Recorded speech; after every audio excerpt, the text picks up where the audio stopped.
Now, going to our guest, let's go ahead and introduce Christian Pinto, the award-winning filmmaker. This is his second film in this series, and to talk about how he woke up to the New World Order, to this overall occult empire, this occult language, this system. This is like learning French or learning German, folks.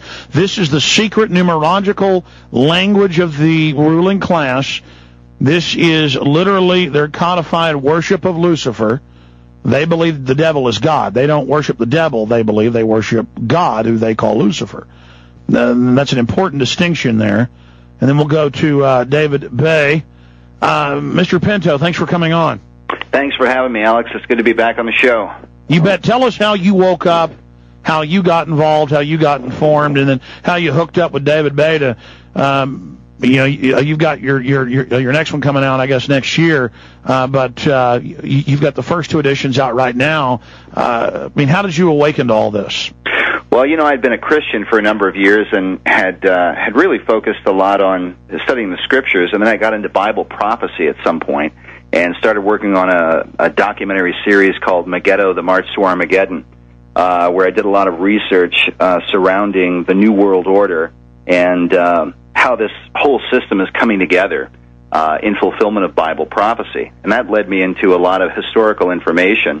In fact, I remembered reading the book, The New World Order, Ancient Plan of Secret Societies by William T. Still. And there he talks about the Great Atlantean Plan.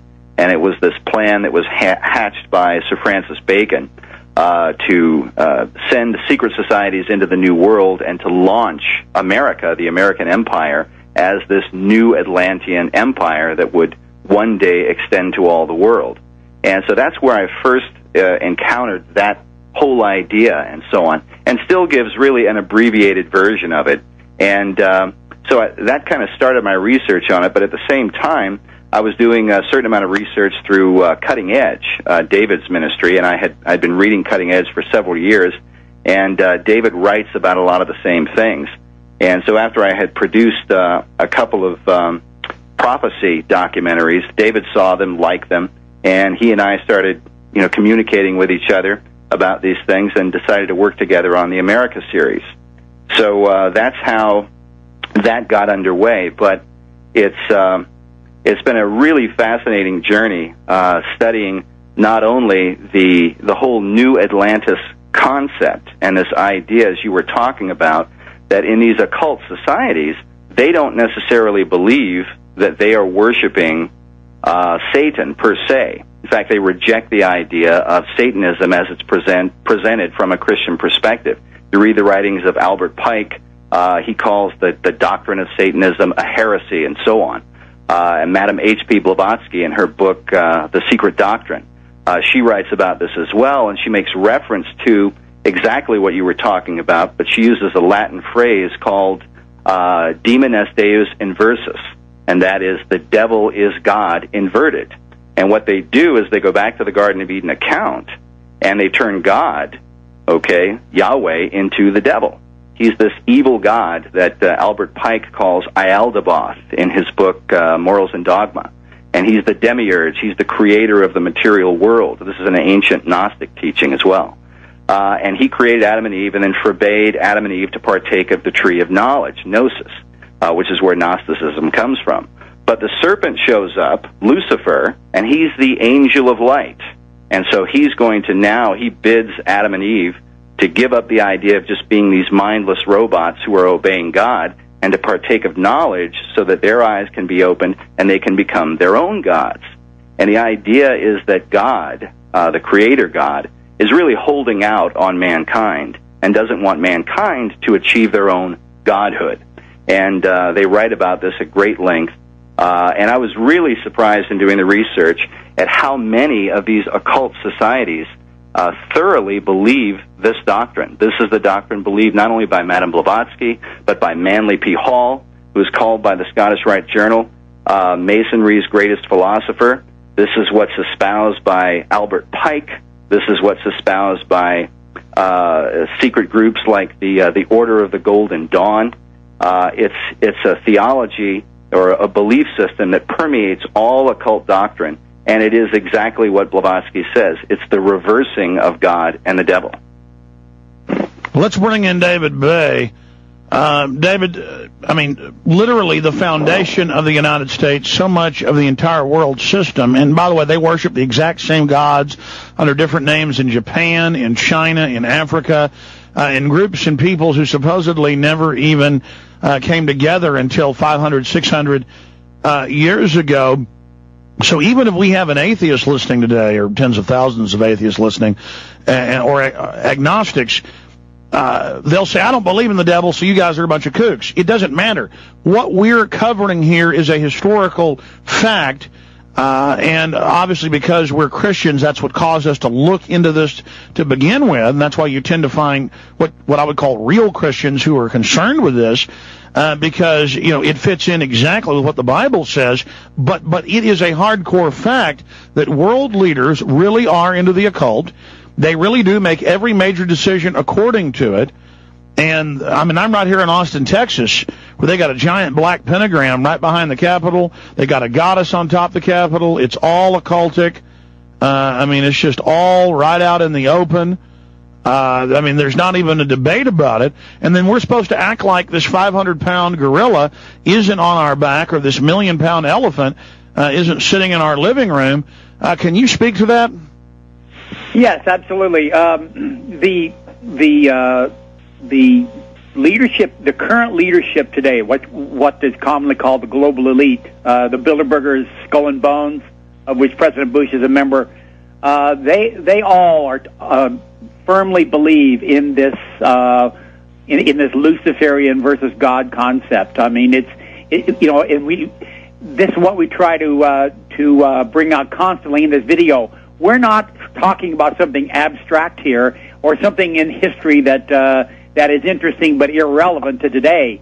We're talking about the fact that the people who control the armies, navies, air forces of the world, and the nuclear weapons and all the exotic weapons of the world, these guys believe this, and these guys have an agenda that they boldly put right out into the public. And that's the thing that Riddles and Stone was so interesting for us, is that, Adolf Hitler said that many times the best way to hide something is to put it right out in the open. And these monuments and paintings and sculptures are right out in the open, and they tell a story. They tell a story that, once you understand it, tells you why we're in Iraq and Afghanistan, and tells you where we're headed. It's quite the story. Absolutely. Let's go back, and then we'll come back after the break and talk to Mr. Bay. Well, I was I was thinking as David was talking about a contact that we made, a Christian man who happens to be a police officer who works inside the Capitol building there in Washington, D.C., and he's part of their elite security. In fact, there were things about his job he couldn't tell us and so on, but he was a great guy. And he was following the progress of the documentary as we were posting things on the internet and so on.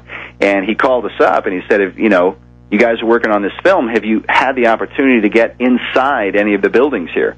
And we said, well, no, and he said, well, what if I could get you inside the Capitol and the Senate and so on?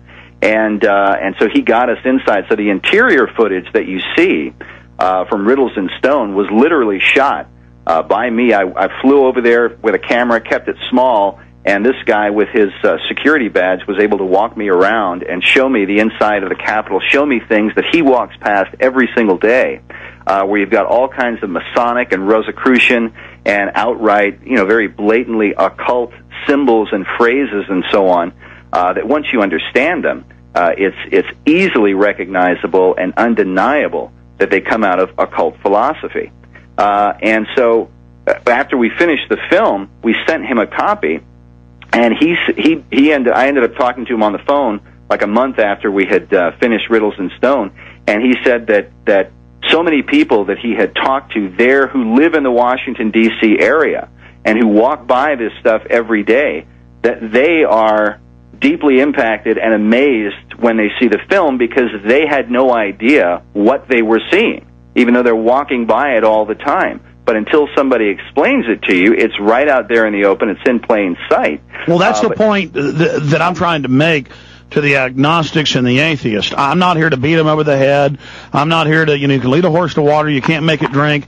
I'm not here to get in an argument with them about religion. I'm telling them, just as a sociologist, just as an anthropologist would, or a societal psychologist, that this is real, and I, 15 years ago when I started getting involved, and 13 years ago on air, I never looked for this stuff. I was talking about the Federal Reserve, and let's cut taxes, and Second Amendment. I mean, I was a mainline conservative, and in my research, because I took a scholarly approach to it, I always ran into this occult stuff, and it is the main governing force, the main organizing tie that binds through everything. It is the central column, or the keystone, to use their term.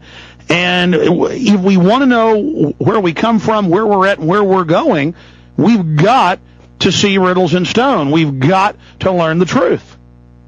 Yeah, there's even there's a quote that we take from Manly P. Hall, who the more that I research Hall, the more I realize his influence not only upon the philosophy of these guys through the 20th century, but there are certain links between Hall and highest powers in government. FDR apparently sent people to Hall's Philosophic Research Society back in the 1940s to microfiche all of Hall's research, and he had been gathering all of these ancient manuscripts on occult writings and things like that. But Hall talks about, one of his chief teachings was about America and the destiny of America, something that FDR talked about. But he talked about how the pagan intellectuals had reclothed their original ideas in a garment of Christian phraseology. Okay, but they bestowed the real secrets, the meanings of their signs and symbols, only upon those who had been duly initiated and bound to secrecy. And he's literally describing the deception of these secret societies in presenting themselves outwardly as though they hold to Christian values and Christian ideas and so on, so that they can win the approval of the American people. But inwardly, they have an inner program, an inner doctrine, and they are, permeating our government. They're, putting up all their signs and symbols and philosophies and so on all around the American government, and many people somehow or other, incredibly, have been duped into thinking that this is all part of our Judeo-Christian heritage. And then now they will defend all of their occult symbolism and get in our face and tell us that we're bad if we even point it out. Again, folks, we're in a lot of trouble, and they're doing all this in Christianity's name, demonizing the U.S., demonizing Christianity, all part of the larger plan.